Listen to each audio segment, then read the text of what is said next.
एक टाइम की नमाज़ छूट जाए या फिर ना पढ़ो तो कहने के लिए तो सारी दुनिया खड़ी हो जाती है कि ये नमाज़ नहीं पढ़ती, ये कुरान नहीं पढ़ती, पता नहीं कैसी बीवी है या कैसी बहू है। लेकिन किसी का दिल इतना नहीं पसीजता कि चलो ये नमाज़ ही पढ़ेगी, थोड़ी देर इसके बच्चे को ही संभाल लेते हैं।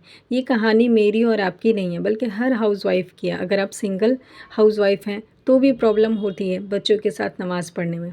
अगर आप जॉइंट फैमिली में हैं तो भी प्रॉब्लम होती है बच्चों के साथ नमाज़ पढ़ने में, क्योंकि बच्चे को ना संभालने वाला कोई नहीं होता।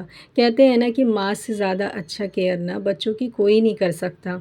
अगर एक दिन ऐसा हो तो चल जाता है, लेकिन नमाज़ पाँचों वक्त और हर दिन का रूटीन है। हर दिन जब बच्चा रोता है नमाज के वक्त या कोई नहीं देखता, तो फिर माँ का भी दिल पसीज जाता है, क्योंकि माँ तो माँ ही होती है।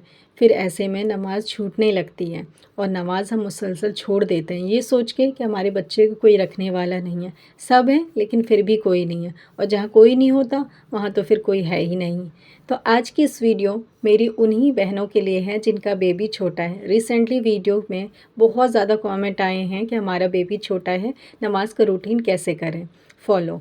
तो आज की इस वीडियो में उन्हीं सारे कमेंट को देखते हुए, उन्हीं सारे बहनों के रिलेटेड सवालों के जवाब देते हुए आज के इस वीडियो में मैं कुछ ऐसा रूटीन शेयर करूँगी कि इस रूटीन को फॉलो करते हुए ना आप पाँचों वक्त की नमाज़ आसानी से पढ़ लेंगी और साथ ही में अपने बेबी की केयर भी कर पाएंगे। और सबसे बड़ी बात, आपको किसी के सपोर्ट की ज़रूरत नहीं पड़ेगी इंशाअल्लाह ताला, क्योंकि आज के टाइम पे ना सारी फैमिली, सारे रिश्तेदार सब नाम के हैं। जिस तरह से इस दुनिया में हमें समझना चाहिए ये बात कि कोई नहीं है नमाज के वक्त के लिए बच्चे संभालने वाला। फिर मरने के बाद कौन होगा जो हम पे सूरह या कुरान पढ़ के भेजेगा, है ना? कोई नहीं होगा ना। तो इसीलिए आज ही से हम इसको अपनाते हैं, इस रूटीन को, और कोशिश करेंगे कि बच्चों के साथ भी हम नमाज़ पाँचों वक्त ही पढ़ सकें। किस तरह से पढ़ना है वो सारी चीज़ें आगे वीडियो में मैं शेयर करूँगी। सबसे पहला पॉइंट मैं आपसे शेयर करूँगी मोटिवेशन और इरादा। अगर आपने इरादा कर लिया, मोटिवेट है कि मुझे नमाज़ पढ़नी है, तो फिर आप पढ़ लेते हैं। दुनिया इधर की उधर हो जाए फिर भी आप पढ़ लेते हैं।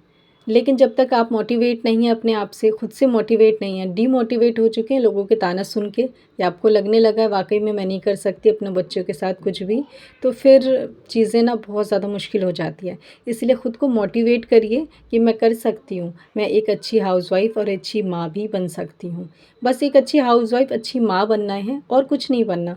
दुनिया को साबित नहीं करना है कि आप अच्छे हैं कि बुरे हैं। बस अपने शौहर के लिए अच्छी बीवी और अपने बच्चों के लिए एक अच्छी माँ बनना है, और उम्मत के लिए एक अच्छी औरत बनना है।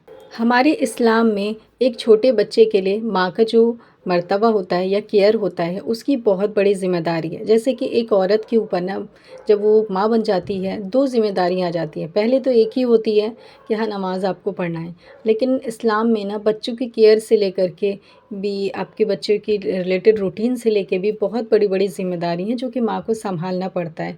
और अगर माँ ये सारी चीज़ों को ना भी देखे ना, तो माँ के अंदर ममता भी इतना ज़्यादा होता है कि उसे ना कोई ये चीज़ पढ़ने की ज़रूरत नहीं है कि मुझे मेरे बच्चे के लिए क्या करना है। वो खुद ब खुद वो सारी चीज़ करने लगती है माँ बनने के बाद, जो हमारे हदीस में है कि एक माँ को अपने बच्चे के साथ करना चाहिए। केयर करती है, अच्छे से देखती है, सँभालती है, पूरी कोशिश करती है उसका बच्चा हेल्दी हो, फिट हो, और अच्छी आदत और अच्छी हैबिट सिखाने की पूरी कोशिश करती है। तो माँ ये चीज़ तो सँभाल लेती है, लेकिन धीरे-धीरे यही होता है हमारे साथ कि हमारी नमाज़ की रूटीन ना जारी होती है। अगर आपका बच्चा छोटा है, कभी नमाज़ में देर हो जाती है या कभी की नमाज़ छूट जाती है, तो डीमोटिवेशन मत होया करिए इससे, बल्कि आपको कोशिश करना है कि मुझे नमाज़ पढ़नी है। अगर छूट भी जाए तो कोई मसला नहीं है, क़ज़ा पढ़ लीजिएगा। अब मैं रूटीन आपसे शेयर करती हूँ कि आपको अपनी नमाज़ को कैसे मेंटेन करना है। सबसे पहली चीज़, अपने काम का एक टाइम मैनेजमेंट टिप्स बनाइए, क्योंकि ये बहुत ज़्यादा ज़रूरी है। जब तक आप टाइम मैनेज नहीं करेंगे, घर का काम करने में बहुत टाइम लगेगा। घर का काम करते-करते बच्चे को केयर करने का टाइम नहीं मिलेगा। फिर जो टाइम मिलेगा उसमें आप बच्चे की केयर करेंगे कि नमाज़ पढ़ेंगे।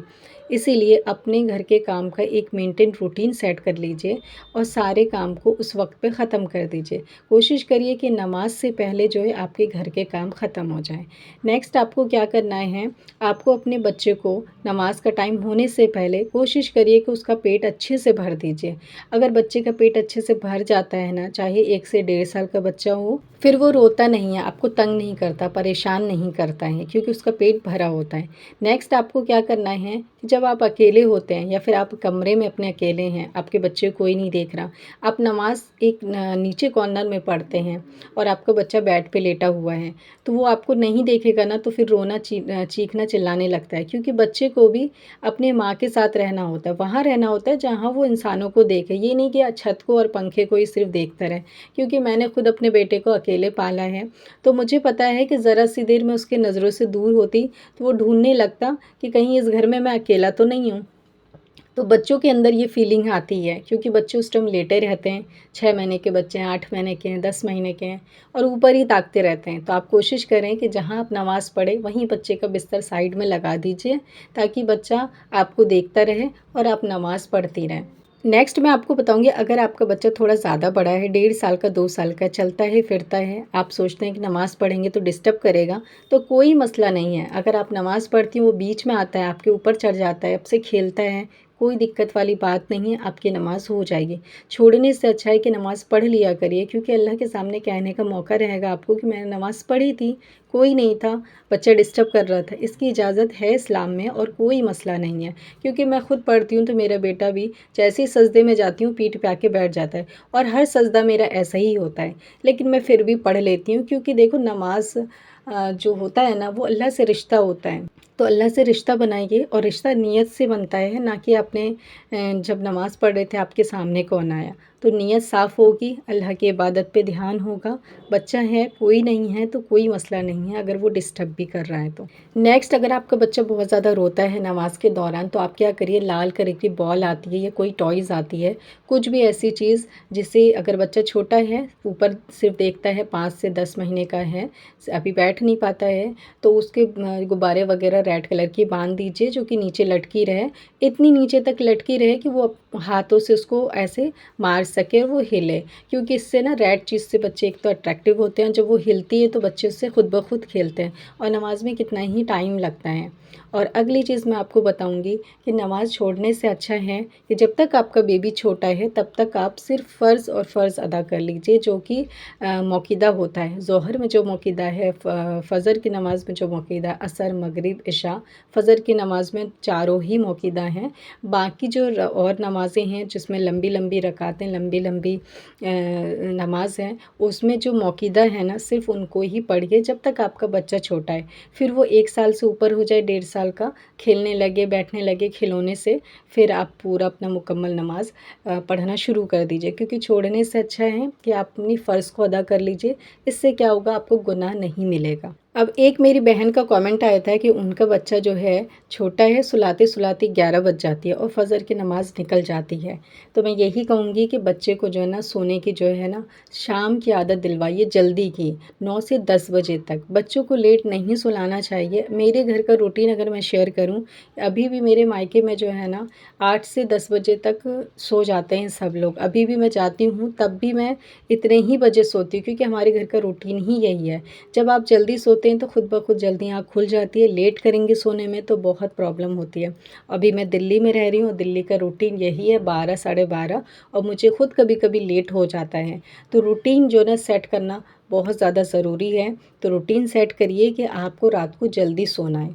तो जो भी पॉइंट मैंने शेयर किया है उन पे ज़रूर अमल करिएगा। इंशाअल्लाह ताला आप छोटे बेबी के साथ 5 वक्त की नमाज़ आसानी से पढ़ सकेंगे। बस आज की इस वीडियो में इतना ही। अल्लाह हाफ़िज़।